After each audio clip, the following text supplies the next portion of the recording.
नमस्कार दोस्तों, स्वागत है आपका मेरे YouTube चैनल BMS ट्यूटोरियल में। आज हम आपके लिए लेके आए हैं पंचविध कषाय कल्पना। भेषज कल्पना में आपने पढ़ा होगा, तो ये सबसे इम्पोर्टेंट टॉपिक है। एग्ज़ाम के पॉइंट ऑफ व्यू से बहुत ज़्यादा इम्पोर्टेंट है और ये काफ़ी बड़ा भी है, तो इसकी एक एक करके सारी सीरीज़ आएगी। आज हम पढ़ लेते हैं पंचविध कषाय कल्पना का परिचय। तो सबसे पहले हम बात करें तो पंचविध का अर्थ होता है 5, कषाय का अर्थ अभी हम जानेंगे और कल्पना का मतलब होता है प्रिपरेशन। ठीक है, तो अब हम बात कर लेते हैं कि कल्पना क्या होती है। तो कोई भी, जैसे कि हम कोई भी द्रव्य लेते हैं, कोई भी उद्भिद या कोई भी जंगल से लिया हुआ जांगम या कोई भी पार्थिव मतलब पृथ्वी के अंदर से लिया हुआ द्रव्य, तो उसकी जो हमें कल्पना किए बिना उसे प्राकृतिक अवस्था में शरीर पर प्रयोग नहीं किया जा सकता है। जैसे कोई भी हमने पदार्थ ले लिया, ठीक है, तो उसका हम डायरेक्ट यूज़ नहीं कर सकते। ठीक है, जैसे पारद हो गया, उसका भी हम डायरेक्ट यूज़ नहीं करते, उसका मर्दन करते हैं, ठीक है, और उसका शोधन करते हैं, तो उसके बाद ही उसका यूज़ किया जाता है। तो ऐसे ही इसमें ये है कि कोई भी द्रव्य है जो हमने लिया है, उसको हम डायरेक्ट अपने शरीर पर अप्लाई नहीं कर सकते जब तक हम उसकी कल्पना ना करें। ठीक है, तो इसकी डेफिनेशन हम क्या दे सकते हैं? तो इसकी डेफिनेशन हम ये दे सकते हैं, जिन विधियों चूर्ण, कल्क आदि द्वारा द्रव्यों को आहार या औषध में प्रयोग किया जाता है, जो भी विधि है, जैसे चूर्ण बनाने की, कल्क की, इन सब विधि जो करके जो हम जो द्रव्य होते हैं उसको आहार या औषध के उपयोग में लाते हैं, तो उन्हें क्या कहते हैं? कल्प या कल्पना कहते हैं। ठीक है, कल्प और कल्पना की डेफिनेशन आगे हम आगे बात कर लेते हैं।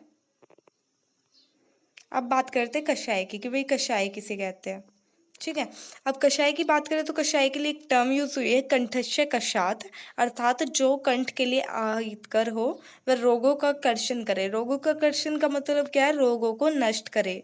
ठीक है, अब देखिए, जो भी कल्पना होगी वो थोड़ी सी कंठ के लिए तो अहितकर होगी, लेकिन हम कह सकते हैं, लेकिन जो वो होगी तो रोगों का कर्षण करती होगी। कोई भी द्रव्य है वो कंठ के लिए अहितकर है, लेकिन वो रोगों का क्या कर रहा है? रोगों का नाश कर रहा है। ठीक है, तो कषाय शब्द की निष्पत्ति कैसे होती है? कषाय शब्द की निष्पत्ति होती है, ये देखेंगे हम आगे। कषाय शब्द कश हिंसायाम धातु से कौन सा शब्द बनता है? कश्यते कंठम, और इस शब्द से क्या बनता है? कषाय शब्द बनता है, और जिसका अर्थ क्या होता है? उसके स्वरूप को नष्ट कर सेवन योग्य बनाना। ठीक है, अब देखिए एक एग्जाम्पल ले लेते हैं हम, जैसे कि हम आंवला होता है, ठीक है, आपने कई कई बार देखा होगा कि जैसे कि हम आंवला यूज़ करते हैं, एक तो हम खाते हैं उसे कच्चा, तो उसका बड़ा कटु होता है, और जब उसमें हम शुगर वगैरह मिला के जो आंवला का बनाया जाता है, आंवला पाक, और जब हम उसको खाते हैं तो वो कितना खाने में कितना टेस्टी होता है। ठीक है, तो वो हमने जो द्रव्य की कल्पना की है, ठीक है, वो क्या है? कल्पना। अब हम बात करते हैं कषाय कल्पना की। तो कषाय कल्पना जो होती है वो 5 होते हैं मेनली अगर देखा जाए, लेकिन हम अलग अलग आचार्य के अकॉर्डिंग देखेंगे तो बात करेंगे हम चरक की। तो चरक ने हमें 5 बताई है और सुश्रुत ने हमें 6 बताई है। चरक की बात करें तो चरक ने बताई है सवरस, कल्क, क्वाथ, शीत और फंट, और इसमें एक पर्याय दे रखा है जो कि है क्वाथ का, जिसे बोलते हैं श्रित। ठीक है, ये वर्ड भी यूज हो सकता है, आपको पता होना चाहिए कि क्वाथ को श्रित भी बोलते हैं। ठीक है, अब हम बात कर लेते हैं सुश्रुत की। सुश्रुत ने जो चरक ने बताई है वो 5 तो बताई है, लेकिन उसके साथ साथ उसे एक एक्स्ट्रा ऐड की है जो कि है शीर। ठीक है, अब हम आगे बात करते हैं। आगे हम बात करते हैं काश्यप की। तो काश्यप ने जो बताई है, काश्यप ने बताई है 7। ठीक है, पंचविध कषाय कल्पना कितनी बताई है? कषाय कल्पना कितनी बताई है काश्यप ने? वो बताई है 7। ठीक है, वो कौन कौन सी? उसमें ऐड की है काश्यप ने चूर्ण और मध। ठीक है, और बाकी सारी सेम है। अब हम बात कर लेते हैं आगे। अब हम डायरेक्ट बात करते हैं कि भाई मानी कौन सी गई है। कषाय कल्पना 5 ही मानी गई है, जो कि है सवरस, कल्क, क्वाथ, हीम, फांट, जो चरक ने बताई है। ठीक है, अब हम, ठीक है, ये रही जो चरक ने बताई है। अब हम इनकी बात करें तो ये कैसे बलवान होते हैं? सवरस कल्क से मतलब फांट क्या होता है? हीम से। इसमें देखो ये वाला जो सीक्वेंस गया हुआ है ये बलवान का है, तो सवरस सबसे बलवान होता है, फिर उससे कम बलवान कौन होता है? बलवान का अर्थ है गुरु। ठीक है, भारी। ठीक है, अब बात करते हैं कि जो इसका प्रयोग होता है वो किस प्रकार करेंगे, रोग और रोगी के बल को देख के देंगे। अब जैसे कि कोई भी बलवान व्यक्ति है तो उसके लिए हम दे सकते हैं उसको सब रस, लेकिन कोई बलवान नहीं है तो उसके लिए हमें उसके अकॉर्डिंग यूज करनी पड़ेगी। तो ये 5 कल्पनाएं जो होती है हमारी मौलिक होती है, मतलब प्रधान होती है। ठीक है, इन्हीं से बाद में ये द्वितीयक कल्पनाएं बनती है, जैसे चूरन, वटी, आसव, अरिष्ट, ये सब इन्हीं से बनती है। ठीक है, अब हम बात कर लेते कि भाई ठीक है, कल्पना तो बन जाएगी लेकिन बनेगी कैसे। ठीक है, तो कल्पना जो है वो निर्भर करती है स्वरूप और वीर्य पे। स्वरूप और वीर्य कैसे, अभी हम एग्जाम्पल देके इसको समझेंगे। तो कल्पना जो होती है वो निर्भर करती है स्वरूप पे। स्वरूप का मतलब जैसे कि कोई भी द्रव्य है जो कि आर्द्र अवस्था में, मतलब जलीय अवस्था में है, तो उसका हम स्वरस या क्वाथी बना सकते हैं, उसका हम चूरन नहीं बनाएंगे। ठीक है, अब कोई भी द्रव्य है जिसका वीर्य है पार्थिव अंश, ठीक है, तो उसका हम चूरन ही बनाएंगे। ठीक है, जैसे कि लेट सपोज कि हमने कोई भी जैसे कि हमने सल्फर लिया, ठीक है, तो उसका चूरन ही बन सकता है। ठीक है, तो ये सारी चीजें हम अप्लाई कर सकते हैं। अगर कोई भी द्रव्य जिससे पार्थिव अंश भी हो, जलीय अंश भी हो, तो उसे हम कल्क बना सकते हैं।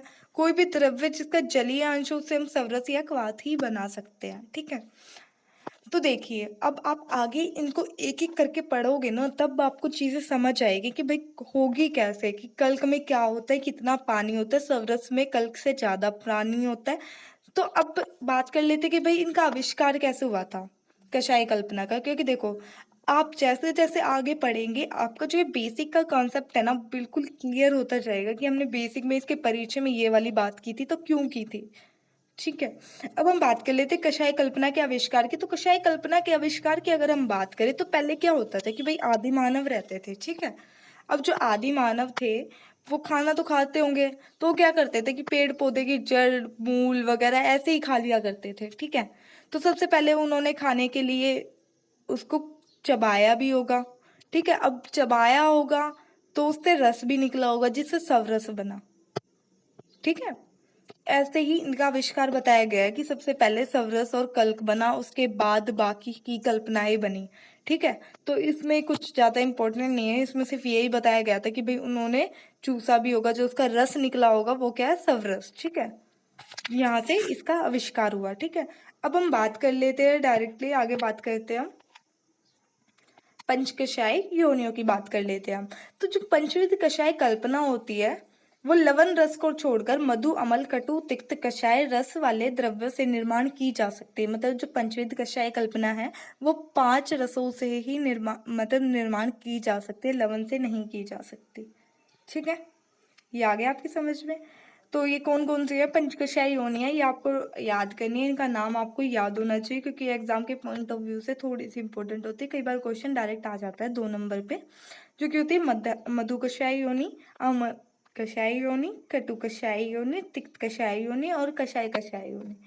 अब मेनली हम बात कर लेते कि भाई लवण कषाय क्यों नहीं बनता है, तो लवण का उपयोग क्यों नहीं होता है। तो लवण से कोई भी कल्पना क्यों नहीं बनती है लवण रस से, क्योंकि लवण क्या होता है कि चीजों में घुल जाता है। ठीक है, आप आगे पढ़ोगे कि क्वाथ कैसे बनाया जाता है, कि पानी में डाल के उसको बॉईल किया जाता है। ठीक है, तो उसका हाफ पानी हम निकाल देते हैं। अब लवण क्या होगा कि उसमें घुल जाएगा, अब घुल जाएगा तो वो तो एक कल्पना ही तैयार होगी, तो अब उसको हम आदि को थोड़ी ना फेंक सकते हैं, समझ रहे हो, वो तो डिसोल्व हो गया। ठीक है, ऐसे हम कल्क में होता है, कल्क में जैसे कि क्या होता है कि भाई हमने कोई भी चीज को डाल के बॉयल किया और फिर उसका कल्क रख लिया। ठीक है, उससे क्या हो गया कि नमक तो घुल के चला गया, वेस्ट। ठीक है, तो ऐसे ही इसमें बोला जाता है कि लवण जो होता है वो घुलनशील होता है, अर्थात सूखा ही मिलता है और जल में घुल जाता है, इसलिए उसकी कोई भी कल्पना नहीं बन सकती। ठीक है, अब इस वीडियो के बाद हम एक 1 to 1 लेके सभी कल्पनाओं पे सीरीज लेंगे अकॉर्डिंग टू सिलेबस। आज हमने 2 टॉपिक्स कवर किए हैं, एक तो है पंचविध कषाय कल्पना का परिचय और फिर हमने पंच कषाय योनि जो हमने पढ़ी है। ठीक है, अब हम बात कर लेते हैं कि भाई आगे हम बात करेंगे। अगर आपको नोट्स चाहिए हैंड रिटन तो आप हमारे टेलीग्राम पे जाके विजिट कर सकते हैं। ठीक है, अगर आपको वीडियो पसंद आए तो लाइक जरूर कर